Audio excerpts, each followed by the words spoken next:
کوئی بھی community centre ایسا نہیں ہے جہاں پہ راشن ملتا ہو، کپڑے ملتے ہوں، شادیاں ہوتی ہوں، جنازہ گاہ ہو جہاں پہ غسل میت کا انتظام ہو، جہاں پہ یہ سب 27 چیزیں اکٹھی ملتی ہوں۔ بیٹیوں اور بہنوں کی شادی کے لیے پریشان دیکھیں، ہمارا ظالم سماج اسلامی روایات سے ہٹ کر بیٹی جو ذریعہ رحمت تھی اس کو زحمت بنا کے بیٹھا ہے۔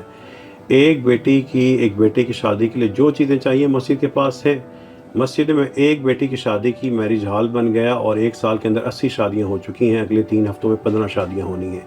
ہم صرف ایک قدم آگے بڑھتے ہیں، ہمیں نظر آتا ہے کہ کوئی ذات ہماری طرف دوڑے چلی آتی ہے۔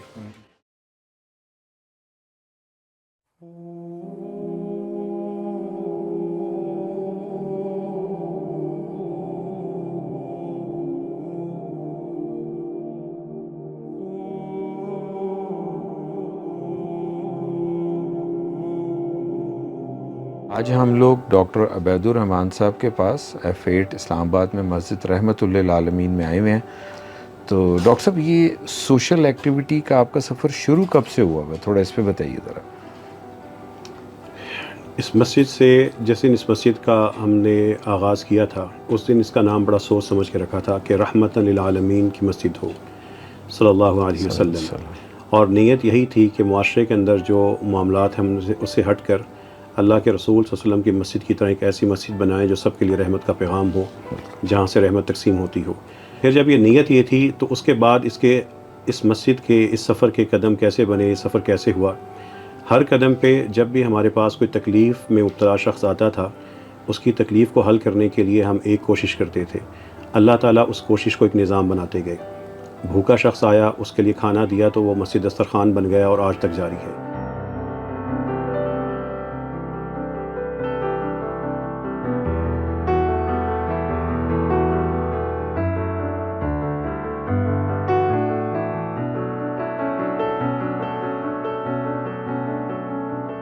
تکلیف میں مبتلا شخص آیا، اس نے اپنی تکلیف کی شکایت کی، ڈاکٹر سے رابطہ کیا، مسجد کلینک کھول دیا۔ آج روزانہ یہاں پہ 150 سے زیادہ لوگ کلینک سے علاج کرواتے ہیں۔ جب لوگوں کو علاج تو ان کا چیک اپ تو کر دیا، ان کو دوائی کا محتاج دیکھا، دوائی نہیں خریدتے بلکہ بیماری پالتے ہیں، ہم نے اس کو ایک گولی دی، اللہ تعالیٰ نے مسجد فارمیسی کی شکل میں پورا نظام بنا دیا۔ ہم صرف ایک قدم آگے بڑھتے ہیں، ہمیں نظر آتا ہے کہ کوئی ذات ہماری طرف دوڑے چلی آتی ہے۔ اللہ تعالیٰ کی توفیق سے اسی مسجد رحمت للعالمین سے ہم نے چند لوگوں کو بٹھا کے رجسٹر کیا کہ بیوہ ہیں، یتیم ہیں، کے حالات لکھ لیتے ہیں۔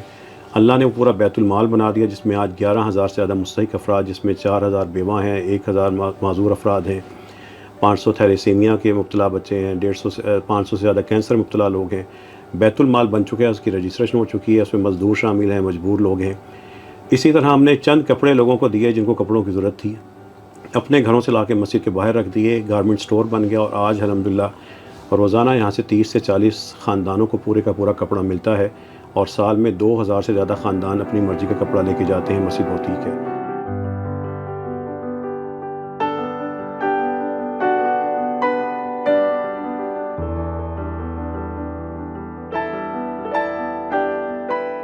پھر یہ احساس ہوا کہ ہم تو اللہ تعالیٰ سے، اللہ ہمیں بہترین غذا عطا کرتا ہے، لوگوں کو ہم صرف چاول اور دالیں دے رہے ہیں۔ تھوڑا سا گوشت اللہ کی راہ میں دیا تو اللہ نے یہاں پر مسجد گوشت سٹور بنا دیا، روزانہ گوشت آتا ہے اور راشن کے ساتھ اچھا کھانا بھی ان کو مل جاتا ہے۔ وہ لوگ جو واقعتاً ہمارے پاس آ کے بتاتے ہیں کہ ہمیں تو سال بھر کے بعد گوشت ملتا ہے، اب ان کو ہر ہفتے گوشت ملنا شروع ہو چکا ہے۔ یہ اللہ تعالیٰ کی توفیق ہے۔ پھر یہاں پر مسجد میرج ہال ہے، مائیں آئیں، باپ دیکھے، بھائی دیکھے، معذور دیکھے، مجبور لوگ دیکھے، بیٹیوں اور بہنوں کی شادی کے لیے پریشان دیکھے۔ ہمارا ظالم سماج اسلامی روایات سے ہٹ کر بیٹی جو ذریعہ رحمت تھی اس کو زحمت بنا کے بیٹھا ہے۔ ہمارے پاس ہال موجود ہے، ہمارے پاس سب چیزیں موجود ہیں۔ ایک بیٹے کی شادی کے لیے جو چیزیں چاہیے مسجد کے پاس ہے، مسجد میں ایک بیٹی کی شادی کی میرج ہال بن گیا اور 1 سال کے اندر 80 شادیاں ہو چکی ہیں، اگلے 3 ہفتوں میں 15 شادیاں ہونی ہیں۔ لوگ آئے، انہوں نے شکوہ کیا کہ ہماری بیٹیوں کو طلاق کا مسئلہ ہے، گھر اجڑ رہے ہیں، ان کی صلح کروانا شروع کی تو مسجد فیملی کونسل بن گئی۔ لوگ اپنی قانونی شکایات لے کے آئے، وکیلوں سے بات کی تو آگے بڑھے، انہوں نے مسجد لیگل ایڈ کونسل بنا دی۔ تڑپتے ہوئے میں نے معذور دیکھے، معذور لوگوں کو دیکھا کہ گھر میں پڑے رہتے ہیں، کوئی علاج نہیں کرتا، اللہ نے ایمبولینسیں بھیج دی، مسجد ایمبولینس بن گئی۔ مسجد میڈیکل کا اسی طرح موبائل میڈیکل کلینک بن گیا۔ مزدوروں کو دیکھا کہ یہ لوگ سڑکوں پہ بیٹھے ہیں، ان کے لیے کھانے پینے کا تھوڑا بہت ہم بندوبست کرتے ہیں، لیکن ان میں وہ دیکھے جن کو نماز نہیں آتی، جن کو سورہ اخلاص نہیں آتی، مسجدیں موجود ہیں تو ان کی حالت یوں ہے، مسجد کنٹینر ملا، وہ جگہ جگہ جاتا ہے، مزدوروں کو کھانا بھی کھلاتا ہے، علاج بھی کرتا ہے، ان کی دینی تربیت بھی کرتا ہے اور واپس آ جاتا ہے۔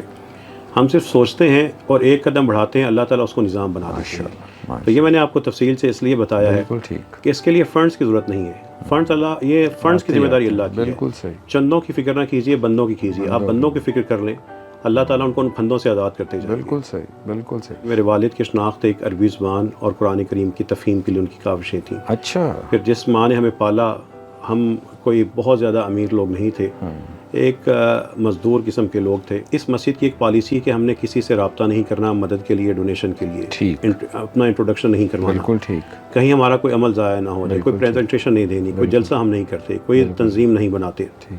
لیکن اللہ والے خود یہاں پہ پہنچتے ہیں، ان کے قدم یہاں پہ آتے ہیں، وہ احساسات کے ساتھ آتے ہیں، دور دراز سے سفر کر کے آتے ہیں۔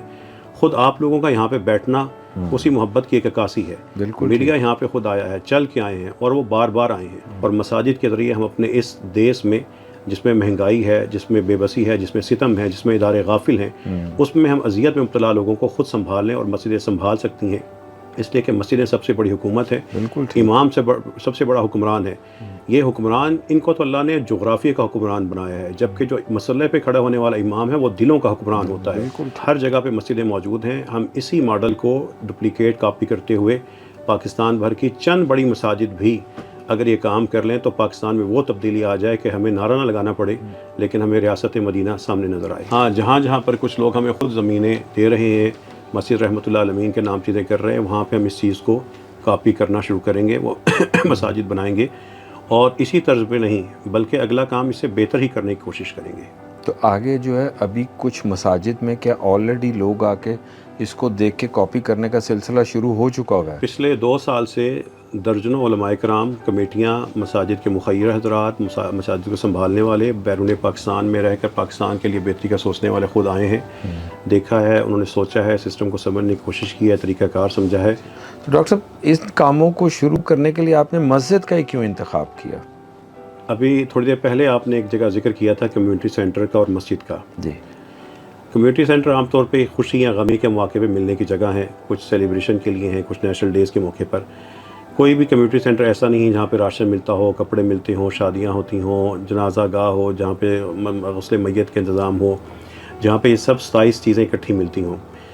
مسجد اس سے ایک بہت بڑی چیز ہے۔ کمیونٹی سینٹر تو ان لوگوں کا جن کا کوئی مرکز نہیں، ان کے لیے ایک جگہ ہے۔ مسلمانوں کا مرکز تو مسجد موجود ہے۔ بالکل ٹھیک۔ اب آئیے، مسجد کیوں؟ آخر مسجد کے ذریعے ایسا کیوں کیا جائے؟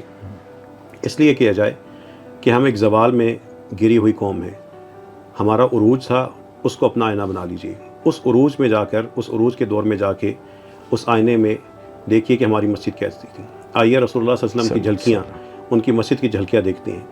ایک صحابی، حضرت قعیبہ، خاتون صحابی، وہ مسجد میں بیٹھ کے لوگوں کا علاج کرتی ہیں۔ ایک خاتون آتی ہے مسجد میں آ کے اپنے خاوند کے بارے میں شکایت کرتی ہے، اللہ کے رسول صلی اللہ علیہ وسلم اس کا حق دیتے ہیں۔ ایک بیٹی آ کے وراثت کے حوالے سے شکوہ مسجد میں آ کے کرتی ہے۔ حضرت علی خفا ہو کے کہاں جاتے ہیں؟ ایک مسجد میں جا کے وہاں پہ لیٹے ہوتے ہیں، نبی کریم صلی اللہ علیہ وسلم وہاں پہ جا کے ان کو مناتے ہیں، پیار سے کہتے ہیں قم یا ابا تراب۔ ایک صحابی نماز کے وقت کے علاوہ پریشان حال آ کے بیٹھے ہوئے تھے، کہاں؟ مسجد میں۔ اللہ کے رسول صلی اللہ علیہ وسلم پوچھتے ہیں کہ یہاں پہ نماز کا وقت نہیں، کیوں بیٹھے ہو؟ کہتے ہیں پریشان ہوں، قرضے ہیں۔ آپ ان کو ایک دعا بتاتے ہیں۔ وہ دعا کہاں بتائی تھی؟ مسجد میں۔ وہ پریشان حال صحابی مسجد میں تھے۔ ایک قیدی آتا ہے، اس کو اللہ کے رسول صلی اللہ علیہ وسلم اسی طرح کے ایک ستون کے ساتھ باندھ دیتے ہیں۔ وہ کہاں باندھا تھا؟ مسجد کے اندر تھی۔ اسامہ کا لشکر کہاں ترتیب پایا تھا؟ مسجد میں ہوا تھا۔ یہ مرکزیت کسی اور جگہ کو حاصل تو بتا دیجئے۔ کوئی بیوہ، یتیم، مجبور، معذور مسجد کے دروازے تک بے خوف بلا جھجک چل کے آئے گا۔ کسی کوٹھی پر، کسی ٹرسٹ کے دروازے پر، کسی بلڈنگ پہ، کسی سیٹ کے دروازے پہ 2-4 جائیں گے، 95 گھر بیٹھے رہ جائیں گے۔ ڈاکٹر صاحب، تھوڑا سا انٹروڈکشن اپنے والد صاحب کا بھی کروائیں۔ علمی حلقے اور دینی حلقے جانتے ہیں کہ مولانا محمد بشیر سیالکوٹی رحمہ اللہ عربی زبان کے حوالے سے پاکستان میں ایک منفرد نام ہے۔ 1960 سے اپنی تعلیم کی تکمیل سے لے کے 2016 تک اپنی وفات تک دینی مدارس میں جا کر، سرکاری سطح پہ جا کر عربی زبان کو اچھے طریقے سے پڑھائیں، پرانے طریقے سے نہ پڑھائیں، مشکل نہ بنائیں، گرامر گردانوں میں نہ الجھائیں، بچوں کو مدارس سے نہ بھگائیں، یہ ان کے نعرے ہوتے تھے، بلکہ اس عربی زبان کو قرآن کی آسانی کا ذریعہ بنائیں۔ یہ پیاری زبان ہے، خوبصورت ہے۔ رسول اللہ صلی اللہ علیہ وسلم جس زبان کو بولتے ہوں گے وہ مشکل کیسے ہو سکتا؟ تو وہ عربی کو ایک زندہ خوبصورت پیاری آسان شکل میں رائج کرنے کے لیے کوشاں رہیں، اسی لیے پیار سے لوگ ان کو بابا عربی بھی کہتے تھے۔ ڈاکٹر صاحب فیوچر پلانس کیا؟ جو لوگوں کے حالات ہیں اور لوگوں کو صرف بتانے کے لیے اس میں ایک مسجد لیب انشاءاللہ بہت جلد آنے والی ہے۔ ایک چھوٹا سا گاؤں بنانا ہے جس میں بیوہ اور یتیم کا ہو۔ میں یتیم خانہ بنانے کا اسرا قائل اس لیے نہیں کہ جو باپ سے بچھڑا ہے اس کو ماں سے نہ بچھاڑے، بالکل ٹھیک، بلکہ ماں کو بچوں کے ساتھ رکھتے ہوئے وہ ان کی تربیت بھی کریں، صفائی تربیت کریں، آپ ماں کی ٹریننگ کر دیں، ان کو چھت پوری فراہم کر دیں۔ یہ نہ ہو کہ ماں جگہ جگہ دھکے کھا رہی ہے اور بیٹا کسی کمرے میں بیٹھ کے پڑھ رہا ہے، اس ماں کا بھی احساس کریں، اس خاندان کو جدا نہ کریں۔ مسجد کے ذریعے ہر خیر کا کام کیا جا سکتا ہے، بالکل ٹھیک، لیکن یہ برکت، یہ پیارا ماحول، یہ عمدہ ماحول مسجد کے علاوہ کہیں اور ہے تو مجھے بتا دیجیے، یہ مرکزیت کسی اور جگہ کو حاصل تو بتا دیجیے۔ جزاک اللہ خیر ڈاکٹر صاحب، جزاک اللہ۔